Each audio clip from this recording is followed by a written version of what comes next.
باللہ من الشیطان الرجیم بسم اللہ الرحمن الرحیم الصلاۃ والسلام علیک یا رسول اللہ الصلاۃ والسلام علیک یا حبیب اللہ الصلاۃ والسلام علیک یا رحمت للعالمین الصلاۃ والسلام علیک یا خاتم النبیین صلی اللہ علیہ وآلہ وسلم اللہم صلی علی محمد وآل محمد۔ جو بھی میرا بھائی میری بہن میری اس ویڈیو کو دیکھے، اللہ پاک امام سجاد امام زین العابدین علیہ السلام کے صدقے اس کی تمام پریشانیاں دور فرمائے اور اس کی ساری فیملی کو سدا شاد و آباد فرمائے۔ اس دنیا میں انسان کوئی نیک ہے، کوئی گناہ گار ہے۔ اگر کوئی کتنا بھی نیک ہو، کتنا بھی عبادت گزار ہو، تو اس کو گناہ سے نفرت کرنی چاہیے، گناہ گاروں سے نفرت نہیں کرنی چاہیے۔ گناہ سے نفرت ہو، گناہ گاروں سے محبت ہو، کیونکہ ہو سکتا ہے وہ گناہ گار اس نیک کی صحبت میں آئے اور وہ گناہ چھوڑ دے۔ ایک شرابی شخص تھا،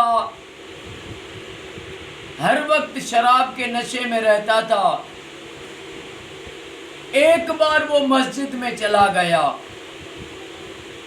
جیسے مسجد میں چلا گیا تو وہاں پہ ایک شخص تھا، بہت عبادت کرتا تھا، مسجد میں وہ اذان دیا کرتا تھا، مؤذن تھا۔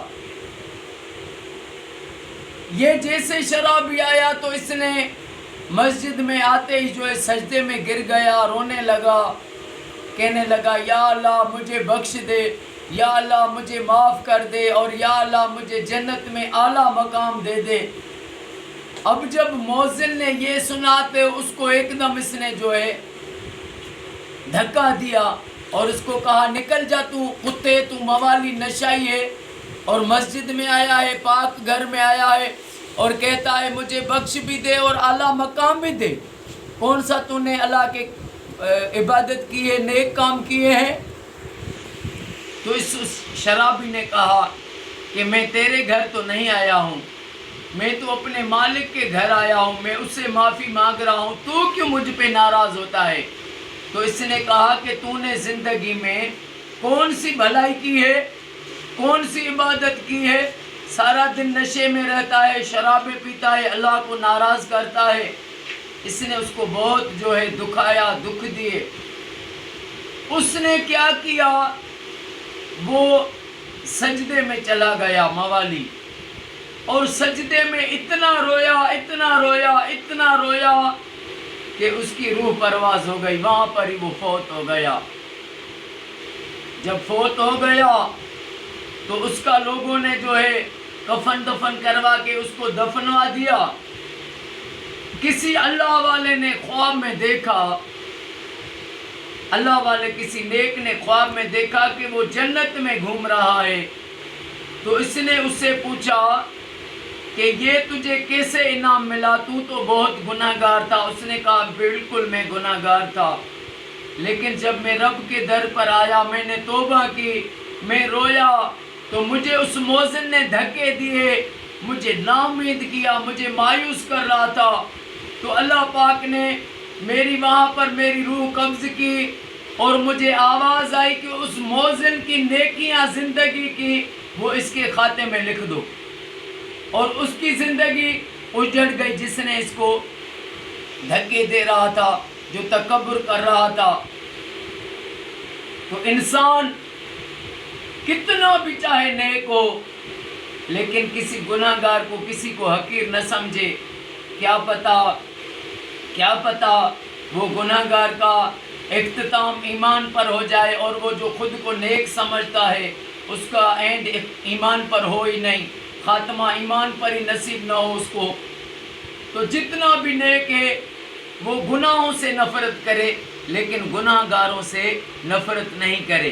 بہت سے ایسے حکایتیں ہیں بہت سے ایسے واقعات کتابوں میں پڑھے ہیں، جس طرح دو بھائی تھے، ایک جو ہے بیٹھ کر عبادت کرتا تھا، گھر سے نکلتا ہی نہیں تھا، اوپر چڑھ گیا، اور ایک جو ہے دنیا داری میں لگ گیا، زندگی گزری۔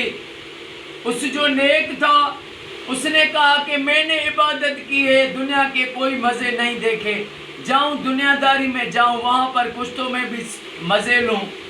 اس نے یہ ارادہ کر کے نیچے آ رہا تھا، اور جو دنیا داری میں رہا اس نے کہا میں نے زندگی بھر کچھ نہیں کیا، رب کو نہیں پرچایا، میں بھی دنیا داری چھوڑ کر جا کر اپنی تنہائی میں بیٹھ کر رب کی عبادت کرتا ہوں۔ اور جب یہ دونوں فوت ہوئے، وہ جو عبادت کر رہا تھا تو اس کو اللہ نے دوزخی کر دیا، اور جو دنیا داری گناہ گار تھا اس کو رب نے جنت میں بھیج دیا، کیونکہ اس کی نیت ہوئی کہ میں توبہ کروں، اور اس کی نیت پھر ہوئی کہ میں دنیا داری میں چلا جاؤں۔ تو اللہ پاک ہمیں زندگی کے ہر موڑ پر عاجزی نصیب کرے، عاجزی نصیب کرے، ہمیں ہر دم اللہ پاک تکبر سے بچائے، اور اللہ پاک میرے آقا کی امت کو فرقہ وارث سے بچائے۔ قرآن پاک نے فرقے وارث سے منع کیا، لیکن اس دنیا کے لیے، اس دنیا کمانے کے لیے مسلمان کہلوانے والوں نے قرآن کو نہیں مانا، تفرقے ڈال دیے۔ پھر قرآن نے کہا اللہ کی رسی کو مضبوطی سے پکڑو، اللہ کی رسی کو چھوڑ دیا۔ پھر قرآن نے کہا کہ کسی کا قتل نہیں کرو، آپس میں لڑو نہیں، تو لوگوں نے لڑنا مارنا شروع کیا۔ تو اللہ پاک ہمیں مرتے دم تک اپنے کریم آقا پر درود پاک پڑھنا نصیب فرمائے۔ اللہ پاک ہمیں تفرقہ بازی سے بچائے، اور اللہ پاک آقا کی ساری امت پر رحم فرمائے۔ ساری دنیا میں جہاں بھی مسلمان ہیں ان کو اپنے گھروں میں رب لاکھ درود پاک پڑھوانے کی سعادت نصیب فرمائے۔ السلام علیکم ورحمۃ اللہ وبرکاتہ۔